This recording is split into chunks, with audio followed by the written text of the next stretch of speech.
الحمدللہ رب العالمین والصلاة والسلام علی سید الانبیاء والمرسلین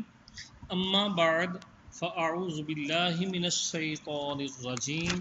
بسم اللہ الرحمن الرحیم۔ اللہ تبارک و تعالیٰ کے فضل و کرم سے ہمارے بہار شریعت کے 3 حصے مکمل ہو چکے ہیں۔ آج ہم بہار شریعت کا حصہ نمبر 4 چہارم شروع کرنے لگے ہیں، جس کے اندر حضرت علامہ مولانا مفتی محمد امجد علی اعظمی رحمۃ اللہ تعالی علیہ وطر کا بیان نقل کرتے ہیں۔ اس کے بارے میں چند احادیث کا ذکر کرتے ہیں بطور برکت۔ حدیث نمبر 1 صحیح مسلم شریف میں ہے، عبداللہ بن عباس رضی اللہ تعالی عنہما کہتے ہیں کہ رسول اللہ صلی اللہ تعالی علیہ وآلہ وسلم کے یہاں میں سویا تھا۔ حضور صلی اللہ علیہ وآلہ وسلم بیدار ہوئے، مسواک کی اور وضو کیا، اور اسی حالت میں آیت ان فی خلق السماوات والارض ختم سورت تک پڑھی،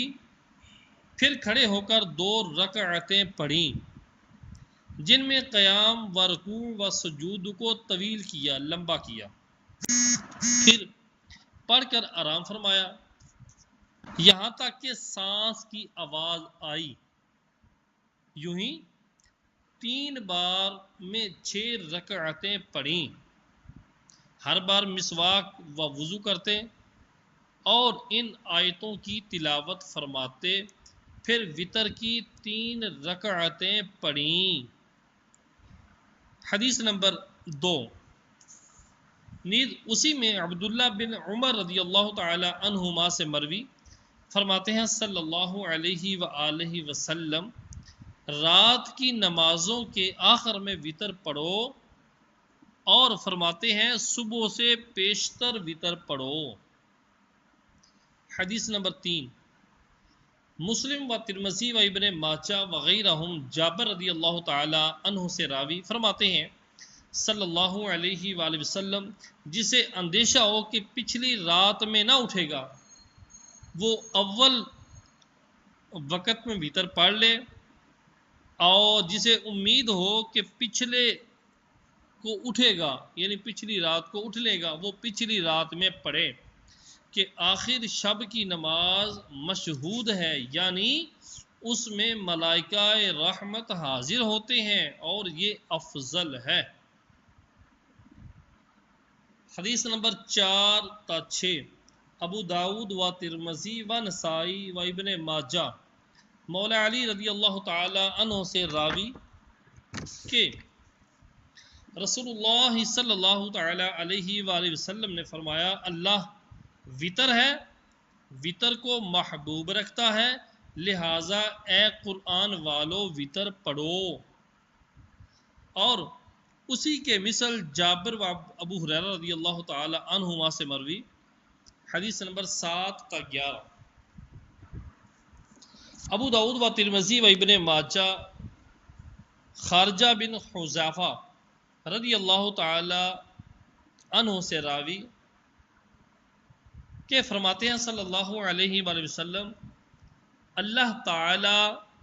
نے ایک نماز سے تمہاری مدد فرمائی کہ وہ سرخ اونٹوں سے بہتر ہے، وہ وطر ہے۔ اللہ تعالیٰ نے اسے عشاء و طلوع فجر کے درمیان میں رکھا ہے۔ یہ حدیث دیگر صحابہ کرام رضوان اللہ تعالی علیہم اجمعین سے بھی مروی ہے، مثلا معاذ بن جبل، عبداللہ بن عمر و ابن عباس و عقبہ بن عامر جہنی وغیرہم رضی اللہ تعالی عنہم اجمعین۔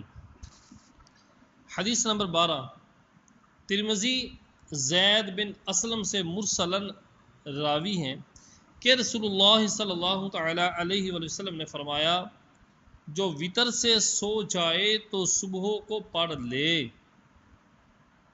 حدیث نمبر 13 تا 16 امام احمد ابی بن کعب سے اور دارمی ابن عباس سے اور ابو داود و ترمذی ام المومنین صدیقہ رضی اللہ تعالی عنہا سے اور نسائی عبد الرحمن بن ابزے رضی اللہ تعالی عنہم سے راوی رسول اللہ صلی اللہ تعالی علیہ وآلہ وسلم وطر کی پہلی رکعت میں سبح اسم ربک الاعلی اور دوسری میں قل یا ایھا الکافرون اور تیسری میں قل هو اللہ احد پڑھتے۔ حدیث نمبر 17 احمد و ابو داود و حاکم بافادہ تصحیح بریدہ رضی اللہ تعالی عنہ سے راوی کہ رسول اللہ صلی اللہ تعالی علیہ وآلہ وسلم نے فرمایا وطر حق ہے، جو وطر نہ پڑھے وہ ہم میں سے نہیں۔ وطر حق ہے، جو وطر نہ پڑھے وہ ہم میں سے نہیں۔ وطر حق ہے، جو وطر نہ پڑھے وہ ہم میں سے نہیں۔ حدیث نمبر 18 ابو داود و ترمذی و ابن ماجہ ابو سعید خدری رضی اللہ تعالی عنہ سے راوی کہ حضور صلی اللہ علیہ وآلہ وسلم نے فرمایا جو وطر سے سو جائے یا بھول جائے تو جب بیدار ہو یا یاد آئے پڑھ لے۔ حدیث نمبر 19-20 احمد و نسائی و دارقطنی بروایت عبد الرحمن بن ابزے رضی اللہ تعالی عنہ عبد الرحمن بن ابزے عن ابیہ اور ابو داود و نسائی و ابی بن کعب رضی اللہ تعالی عنہم سے راوی کہ حضور صلی اللہ علیہ وآلہ وسلم جب وطر میں سلام پھیرتے 3 بار سبحان الملک القدوس کہتے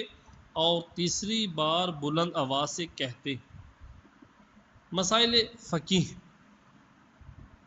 وطر واجب ہے، اگر سہون یعنی بھول کر یا قصدن جان بوجھ کر نہ پڑھا تو قضا واجب ہے، اور صاحب ترتیب کے لیے اگر یہ یاد ہے کہ نماز وطر نہیں پڑھی اور وقت میں گنجائش بھی ہے تو فجر کی نماز فاسد ہے۔ اللہ اکبر۔ خواہ شروع سے پہلے یاد ہو یا درمیان میں یاد آ جائے فجر کی نماز فاسد ہے۔ وطر کی نماز بیٹھ کر یا سواری پر بغیر عذر نہیں ہو سکتی۔ مسئلہ نمبر 2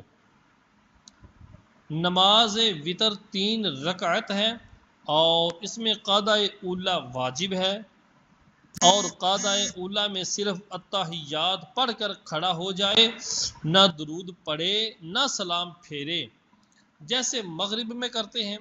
اسی طرح کرے، اور اگر قاعدہ اولا بھول کر کھڑا ہو گیا تو لوٹنے کی اجازت نہیں، واپس آنے کی اجازت نہیں، بلکہ آخر میں سجدہ سہو کرے۔ مسئلہ نمبر 3 وطر کی 3 رکعتوں میں مطلقاً قرات فرض ہے، اور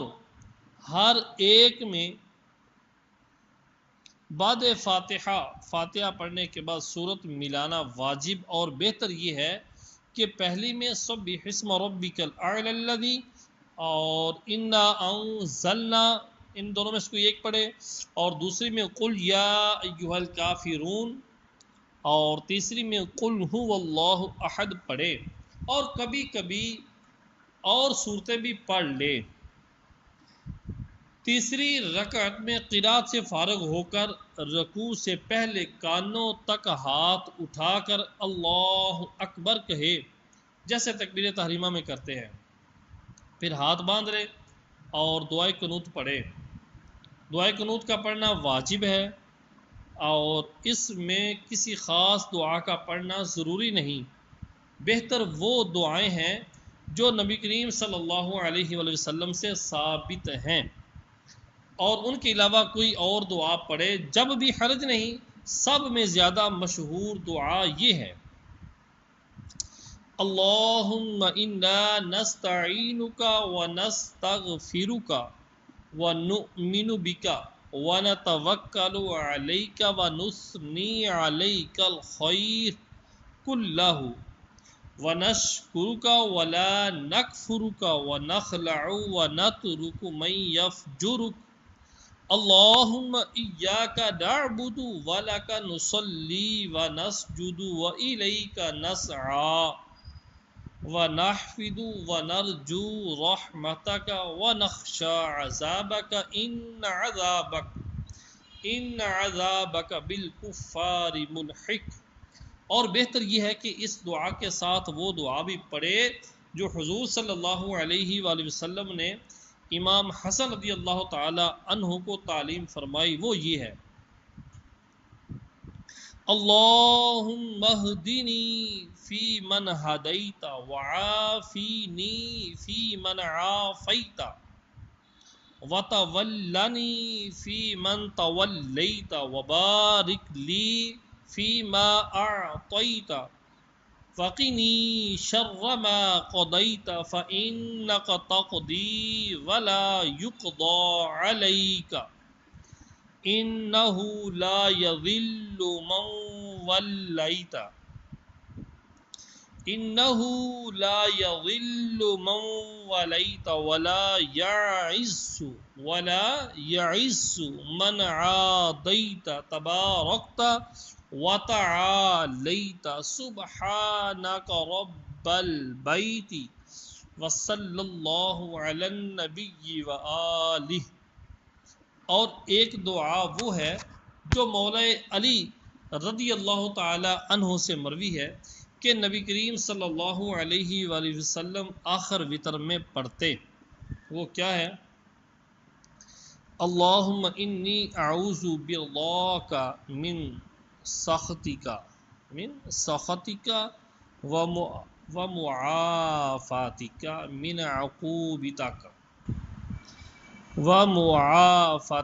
من عقوبتک وأعوذ بک منک لا احصی ثناء علیک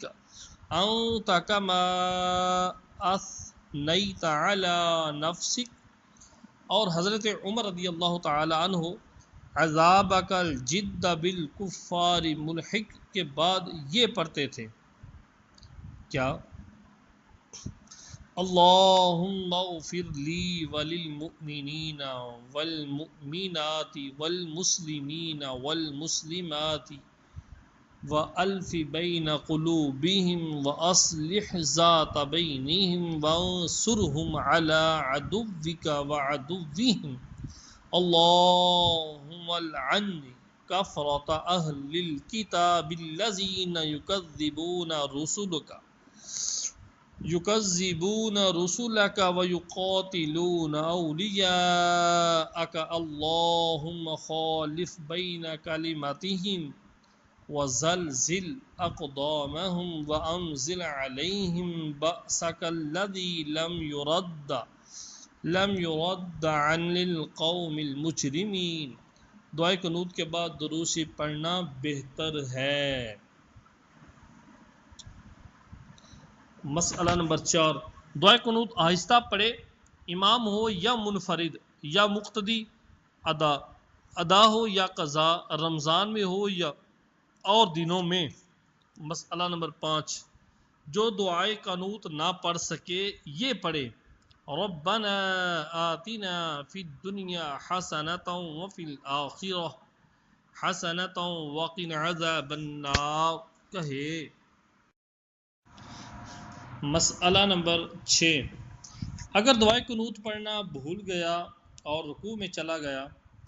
تو نہ قیام کی طرف لوٹے نہ رکوع میں پڑھے، اور اگر قیام کی طرف لوٹ آیا اور قنوت پڑھا، دعائے قنوت پڑھی اور رکوع نہ کیا تو نماز فاسد نہ ہوگی مگر گناہگار ہوگا۔ اور اگر صرف الحمد پڑھ کر رکوع میں چلا گیا تو لوٹے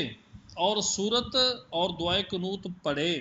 پھر رکوع کرے اور آخر میں سجدہ سہو کرے۔ یوں ہی الحمد بھول گیا اور سورت پڑھ لی تھی تو لوٹے اور فاتحہ و سورت و قنوت پڑھ کر پھر رکوع کرے۔ مسئلہ نمبر 7، امام کو رکوع میں یاد آیا کہ قنوت نہیں پڑھی، دعائے قنوت نہیں پڑھی تو قیام کی طرف نہ لوٹے، عود نہ کرے، پھر بھی اگر کھڑا ہو گیا اور دعا پڑھی تو رکوع کا اعادہ نہیں کرنا چاہیے، اور اگر اعادہ کر لیا اور مقتدیوں نے پہلے رکوع میں امام کا ساتھ نہ دیا اور دوسرا امام کا ساتھ دیا، یعنی دوسرے رکوع میں امام کا ساتھ دیا، یا پہلا رکوع امام کے ساتھ کیا دوسرا نہ کیا، دونوں حال میں، دونوں صورتوں میں ان کی نماز بھی فاسد نہ ہوگی۔ مسئلہ نمبر 8، قنوت وتر میں مقتدی امام کی متابعت کرے۔ قنوت وتر میں یعنی وطروں کے اندر جو دعائے قنوت پڑھنی ہے، مقتدی امام کی متابعت کرے، پیروی کرے۔ اگر مقتدی قنوت سے فارغ نہ ہوا تھا، مقتدی ابھی دعائے قنوت پڑھ رہا تھا کہ امام رکوع میں چلا گیا، تو مقتدی بھی امام کا ساتھ دے، اور اگر امام نے بے قنوت پڑھے، بغیر قنوت پڑھے رکوع کر دیا اور مقتدی نے ابھی کچھ نہ پڑھا، تو مقتدی کو اگر رکوع فوت ہونے کا اندیشہ ہو جب تو رکوع کر دے، ورنہ قنوت پڑھ کر رکوع میں جائے، اور اس خاص دعا کی حاجت نہیں جو میں نے پیچھے ذکر کی ہیں، جو دعائے قنوت کے نام سے مشہور ہے، بلکہ مطلقاً کوئی دعا جسے قنوت کہہ سکیں پڑھ لے، جیسے رب اغفر لی، اللہم رب اغفر لی، یہی پڑھ لے۔ مسئلہ نمبر 9، اگر شک ہوا کہ رکعت پہلی ہے یا دوسری یا تیسری، تو اس میں بھی قنوت پڑھے اور قاعدہ کرے، پھر اور 2 رکعتیں پڑھے اور ہر رکعت میں قنوت بھی پڑھے اور قاعدہ کرے۔ یوں ہی دوسری اور تیسری ہونے میں شک واقع ہوا تو دونوں میں قنوت پڑھے۔ مسئلہ نمبر 10، بھول کر پہلی یا دوسری میں دعائے قنوت پڑھ لی تو تیسری میں بھی پڑھے، یہی راجح ہے، یہی بات صحیح ہے، مفتہ بہی ہے۔ مسئلہ نمبر 11، مسبوق امام کے ساتھ قنوت پڑھے، بعد کو نہ پڑھے، اور اگر امام کے ساتھ تیسری رکعت کے رکوع میں ملا ہے تو بعد کو جو پڑھے گا اس میں قنوت نہ پڑھے۔ نمبر 12، وتر کی نماز مسبوق امام کے ساتھ قنوت پڑھے، بعد کو نہ پڑھے، اور اگر امام کے ساتھ تیسری رکعت کے رکوع میں ملا ہے تو بعد کو پڑھے، اس میں قنوت نہ پڑھے۔ نمبر 12، وتر کی نماز شافعی المذہب کے پیچھے پڑھ سکتا ہے، بشرط یہ کہ دوسری رکعت کے بعد سلام نہ پھیرے، ورنہ صحیح نہیں، اور اس صورت میں قنوت امام کے ساتھ پڑھے، یعنی تیسری رکعت کے رکوع سے کھڑا ہونے کے بعد جب وہ شافعی امام پڑھے۔ نمبر 13، فجر میں اگر شافعی المذہب کی اقتداء کی اور اس نے اپنے مذہب کے مطابق قنوت پڑھا تو یہ نہ پڑھے بلکہ ہاتھ لٹکائے ہوئے اتنی دیر چپ کھڑا رہے۔ مسئلہ نمبر 14، وتر کے سوا اور کسی نماز میں قنوت نہ پڑھے۔ ہاں، اگر حادثہ عظیمہ واقع ہو تو فجر میں بھی پڑھ سکتا ہے، اور ظاہر یہ ہے کہ رکوع کے قبل قنوت پڑھے۔ مسئلہ نمبر 15، وتر کی نماز قضا ہو گئی تو قضا پڑھنی واجب ہے، اگرچہ کتنا ہی زمانہ ہو گیا ہو، قصداً قضا کی ہو یا بھولے سے قضا ہو گئی، اور جب قضا پڑھے تو اس میں قنوت بھی پڑھے، البتہ قضا میں تکبیر قنوت کے لیے ہاتھ نہ اٹھائے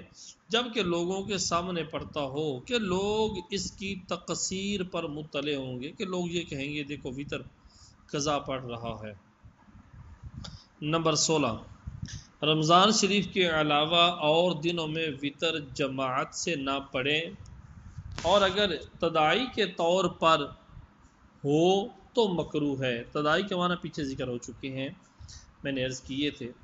مسئلہ نمبر 17،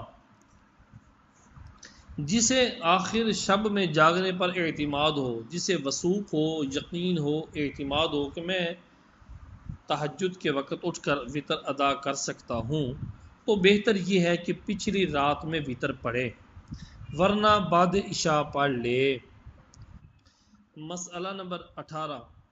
اول شب میں وطر پڑھ کر سو رہا، پھر پچھلے کو جاگا تو دوبارہ وطر پڑھنا جائز نہیں، اور نوافل جتنے چاہے پڑھے۔ مسئلہ نمبر 19، وطر کے بعد 2 رکعت نفل پڑھنا بہتر ہے۔ اس کی پہلی رکعت میں اذا زلزلت الارض زلزالها، دوسرے میں قل یا ایھا الکافرون پڑھنا بہتر ہے۔ حدیث میں ہے کہ اگر رات میں نہ اٹھا تو یہ تہجد کے قائم مقام ہو جائیں گی۔ یہ جو آپ کے سامنے عرض کیا ہے یہ احادیث سے مؤخذ ہے، احادیث سے مضمون ملتا ہے۔ صلو علی الحبیب صلی اللہ تعالی علیہ وآلہ وسلم۔ سنن و نوافل کا بیان۔ حدیث نمبر 1، صحیح بخاری شریف میں ابو ہریرہ رضی اللہ تعالی عنہ سے مروی، حضور اقدس صلی اللہ تعالی علیہ وآلہ وسلم فرماتے ہیں کہ اللہ تعالیٰ فرماتا ہے، جو میرے کسی ولی سے دشمنی کرے اسے میں نے لڑائی کا اعلان دیا، اور میرا بندہ کسی شے سے اس قدر تقرب حاصل نہیں کرتا، قربت حاصل نہیں کرتا جتنا فرائض سے ہوتا ہے، اور نوافل کے ذریعے سے ہمیشہ قرب حاصل کرتا رہتا ہے، یہاں تک کہ اسے محبوب بنا لیتا ہوں، اور اگر وہ مجھ سے سوال کرے تو اسے دوں گا، اور پناہ مانگے تو پناہ دوں گا۔ سنن موقدہ کا ذکر آپ کے سامنے کرتا ہوں، توجہ فرمائیے گا۔ حدیث نمبر 2 و 3، مسلم و ابو داود و ترمذی و نسائی ام المؤمنین ام حبیبہ رضی اللہ تعالی عنہما سے راوی، حضور اقدس صلی اللہ تعالی علیہ وآلہ وسلم فرماتے ہیں، جو مسلمان بندہ اللہ عز و جل کے لیے ہر روز فرض کے علاوہ نفل کی 12 رکعتیں پڑھے، اللہ تعالیٰ اس کے لیے جنت میں ایک مکان بنائے گا، 4 ظہر سے پہلے نفل،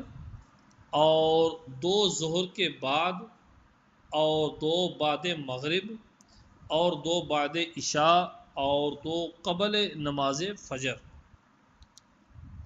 اور رکعت کی تفصیل صرف ترمذی میں ہے۔ ترمذی و نسائی و ابن ماجہ کی روایت ام المؤمنین صدیقہ رضی اللہ تعالی عنہا سے یہ ہے کہ جو ان پر محافظت کرے، ہمیشگی اختیار کرے، جنت میں داخل ہوگا۔ حدیث نمبر 4، ترمذی میں عبداللہ بن عباس رضی اللہ تعالی عنہما سے مروی کہ رسول اللہ صلی اللہ تعالی علیہ وآلہ وسلم نے فرمایا، ادبار نجوم فجر کے پہلے کی 2 رکعتیں ہیں، اور ادبار سجود مغرب کے بعد کی 2 رکعتیں۔ سنت فجر کے فضائل، سبحان اللہ، حدیث پاک ہے، مسلم و ترمذی ام المؤمنین صدیقہ رضی اللہ تعالی عنہا سے راوی فرماتے ہیں صلی اللہ علیہ وآلہ وسلم، فجر کی 2 رکعتیں دنیا وما فیہا، دنیا اور جو کچھ اس کے اندر ہے سب سے بہتر ہیں۔ حدیث نمبر 6، بخاری و مسلم، ابو داود و نسائی انہی سے راوی کہتی ہیں، حضور صلی اللہ علیہ وآلہ وسلم ان کی جتنی محافظت فرماتے کسی اور نفل نماز کی نہیں کرتے۔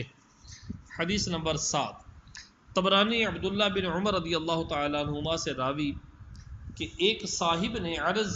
کی یا رسول اللہ عز و جل صلی اللہ تعالی علیہ وآلہ وسلم کوئی ایسا عمل ارشاد فرمائیے کہ اللہ تعالی مجھے اس سے نفع دے۔ فرمایا فجر کی دونوں رکعتوں کو لازم کر لو، ان میں بڑی فضیلت ہے۔ حدیث نمبر 8 ابو یعلا باسناد حسن انہی سے راوی کہ فرماتے ہیں صلی اللہ علیہ وآلہ وسلم قل هو اللہ احد تہائی قرآن کے برابر ہے،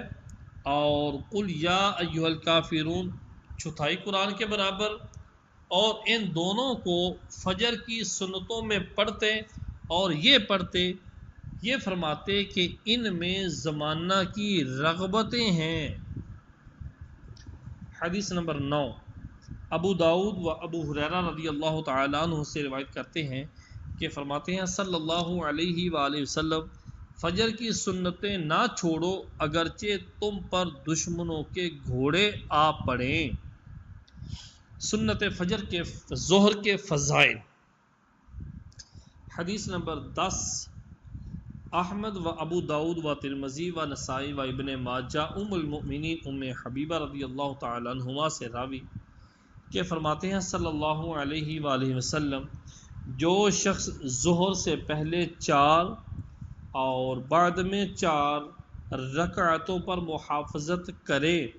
اللہ تعالیٰ اس کو آگ پر حرام فرما دے گا۔ ترمذی نے اس حدیث کو حسن صحیح غریب کہا۔ حدیث نمبر 11 ابو داؤد و ابن ماجہ ابو ایوب انصاری رضی اللہ تعالیٰ عنہ سے راوی کہ فرماتے ہیں صلی اللہ علیہ وآلہ وسلم ظہر سے پہلے 4 رکعتیں جن کے درمیان میں سلام نہ پھیرا جائے ان کے لیے آسمان کے دروازے کھولے جاتے ہیں۔ حدیث نمبر 12 احمد و ترمذی عبداللہ بن صائب رضی اللہ تعالی عنہ سے راوی حضور اقدس صلی اللہ تعالی علیہ وآلہ وسلم آفتاب ڈھلنے کے بعد نماز ظہر سے پہلے 4 رکعتیں پڑھتے اور فرماتے یہ ایسی ساعت ہے کہ اس میں آسمان کے دروازے کھولے جاتے ہیں، لہٰذا میں محبوب رکھتا ہوں کہ اس میں میرا کوئی عمل صالح بلند کیا جائے۔ حدیث نمبر 13 بزار نے ثعبان رضی اللہ تعالیٰ عنہ سے روایت کی کہ دوپہر کے بعد 4 رکعت پڑھنے کو حضور صلی اللہ علیہ وآلہ وسلم محبوب رکھتے۔ ام المؤمنین صدیقہ رضی اللہ تعالیٰ عنہا نے عرض کی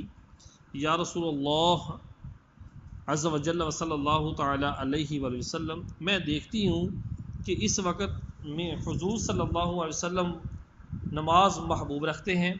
فرمایا اس وقت آسمان کے دروازے کھولے جاتے ہیں، اللہ تبارک و تعالی مخلوق کی طرف نظر رحمت فرماتا ہے اور اس نماز پر آدم و نوح و ابراہیم و موسیٰ و عیسیٰ علیہم الصلاۃ والسلام محافظت کرتے۔ حدیث نمبر 14 اور 15 طبرانی برا بن عازب رضی اللہ تعالی عنہ سے راوی کے فرماتے ہیں صلی اللہ علیہ وآلہ وسلم جس نے ظہر کے پہلے 4 رکعتیں پڑھیں گویا اس نے تہجد کی 4 رکعتیں پڑھیں، اور جس نے عشاء کے بعد 4 پڑھیں تو یہ شب قدر میں 4 کے مثل ہے۔ عمر فاروق اعظم اور بعض دیگر صحابہ کرام علیہم رضوان سے بھی اسی کی طرح کی مثل مروی ہے۔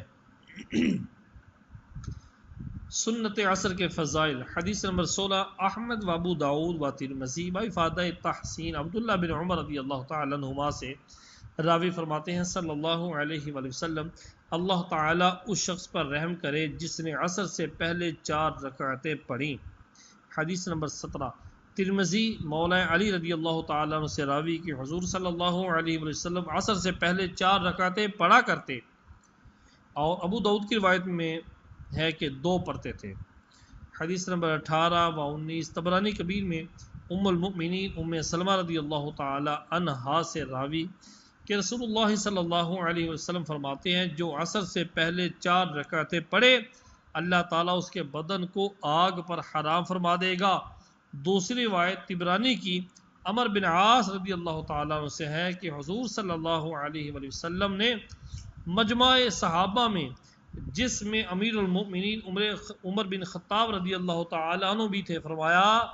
جو عصر سے پہلے 4 رکعتیں پڑھے اسے آگ نہ چھوئے گی۔